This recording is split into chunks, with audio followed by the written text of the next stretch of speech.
ಹರೇ ಕೃಷ್ಣ. ಮುಂದಿನ ಶ್ಲೋಕ. ತಸ್ಯ ಲೋಕ ಪ್ರಧಾನಸ್ಯ ಜಗನ್ನಾಥಸ್ಯ ಭೂಪತೆ ವಿಷ್ಣೋರ್ನಾಮ ಸಹಸ್ರಂ ಮೇ ಶೃಣು ಪಾಪಭಯಾಪಹಂ.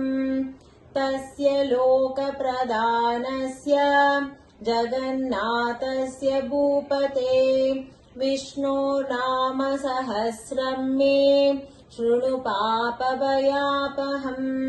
ತಸ್ಯ ಲೋಕ ಪ್ರಧಾನಸ್ಯ ಜಗನ್ನಾಥಸ್ಯ ಭೂಪತೆ ವಿಷ್ಣೋರ್ನಾಮ ಸಹಸ್ರಂ ಮೇ ಶೃಣು ಪಾಪಭಯಾಪಹಂ.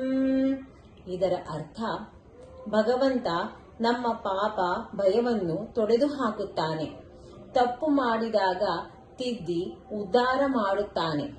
ಓ ಭೂಪತಿ, ಎಲ್ಲ ಶಾಸ್ತ್ರಗಳ ಮುಖ್ಯ ವಾಚ್ಯನಾದ ಜಗದೊಡೆಯನಾದ ಇಂತಹ ವಿಷ್ಣುವಿನ 1000 ನಾಮಗಳನ್ನು ಆಲಿಸು.